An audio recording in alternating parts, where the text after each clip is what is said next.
En la clase de hoy vimos algunos aspectos que tienen que ver con la esencia y constitución del hombre y partimos por esto, diciendo de que habíamos esbozado algunas respuestas en las clases anteriores con respecto a esta pregunta, que estaban un poco disgregadas y que ahora, bueno, nosotros podríamos integrarlas diciendo que el hombre es su naturaleza. Una naturaleza que está compuesta por un elemento inmaterial como es el alma y por elementos materiales que corresponden al cuerpo. Dijimos en la clase que utilizamos la frase de este filósofo francés, Gabriel Marcel, en el cual decíamos que él había planteado esta frase un poquito provocativa, que señalaba que yo soy mi cuerpo, ¿no? Tengan cuidado porque puede ser sacada de contexto y usada para muchas cosas, pero en realidad lo que este filósofo existencialista quiso decir era de que estos elementos que componen la naturaleza humana, el cuerpo y el alma, están siempre en unidad, lo mismo que dijo Aristóteles, por supuesto, ¿ya? Y por lo tanto, la advertencia de este curso y de esta parte del curso en particular es que yo tengo que pedagógicamente en la pizarra poner esta división, poner ahí alma, cuerpo y luego vienen las facultades, qué sé yo, y separarlas una de otra. Pero en estricto rigor, en la realidad es muy distinto, es muy difícil, poder distinguir dónde está uno, dónde comienza uno, dónde termina el otro, o si algo es exclusivo de uno o exclusivo del otro. La unidad es total. La naturaleza humana no es alma más cuerpo, sino que es alma y cuerpo constituyentes, ¿no es cierto?, a este ser humano. Por eso que parafraseando a Marcel, podríamos decir, yo soy mi alma. Y al decir yo soy mi alma, también obligo-me a incluir el cuerpo. Esta naturaleza humana tiene una característica que es potencial. ¿Ya? Es una naturaleza potencial. ¿Qué significa que la naturaleza humana sea potencial? Bueno, teníamos que utilizar entonces en esta clase esta teoría de Aristóteles de potencia y acto. Veo que ustedes la entendieron muy bien y entonces abordamos esta idea de que, bueno, un bebé, por ejemplo, puede ser potencialmente un niño y que un niño puede ser potencialmente un adulto y que un adulto puede ser potencialmente un anciano. Entonces, ante la pregunta de qué es primero, el huevo o la gallina, bueno, la gallina es primero.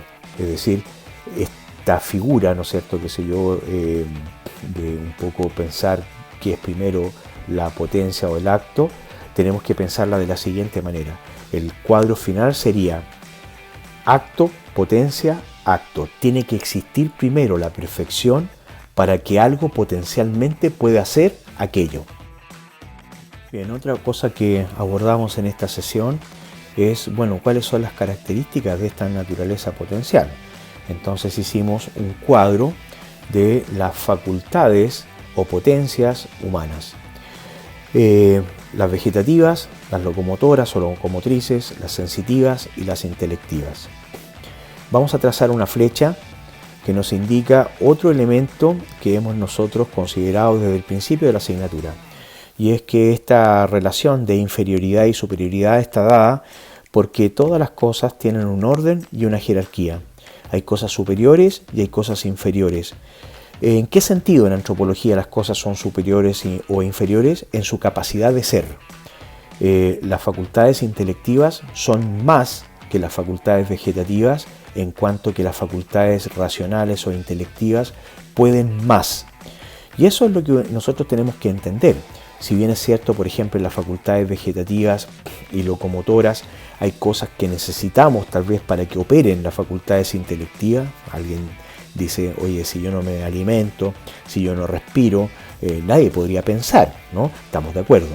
Pero respirar y alimentarse, aunque sean funciones básicas, bastante elementales y necesarias para la supervivencia de este ser llamado hombre, en cuanto a la condición de sí mismo, de su potencialidad o de su capacidad de ser, pensar es más que respirar, pensar es más que alimentarse, ¿ya?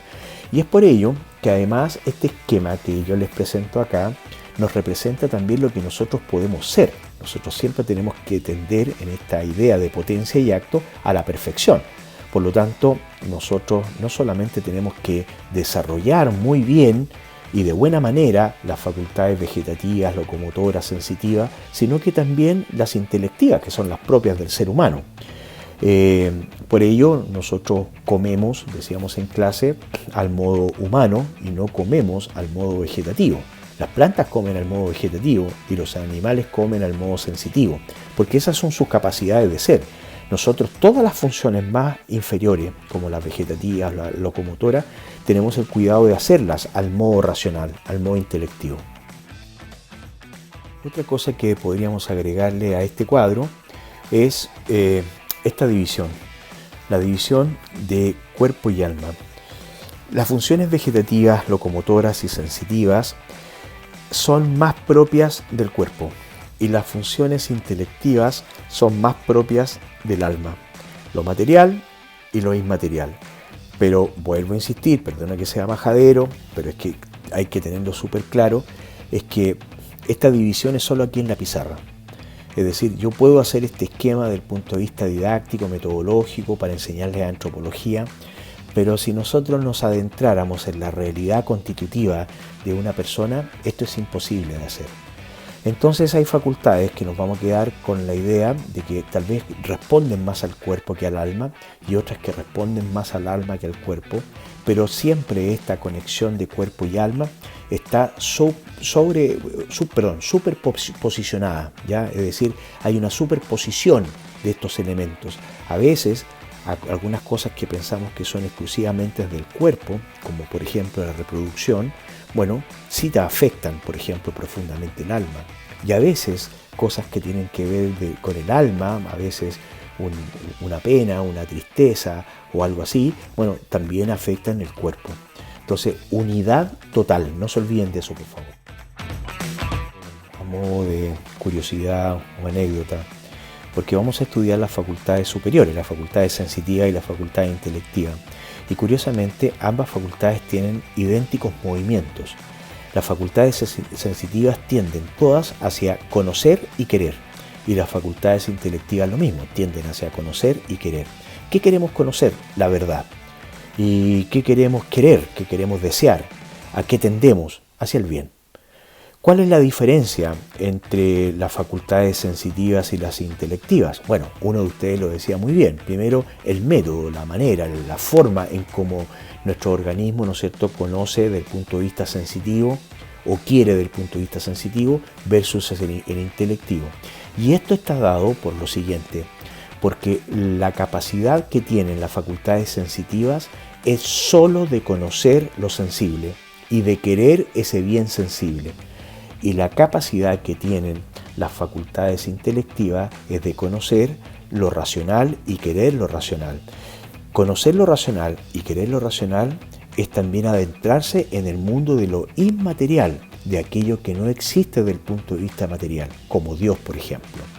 Así que eso, este es el resumen de la clase de hoy, espero que les sirva para revisarlo y para aquellos que no estuvieron. Acuérdense del libro El hombre en busca de sentido que estamos leyendo, así que nos vemos hasta el próximo viernes.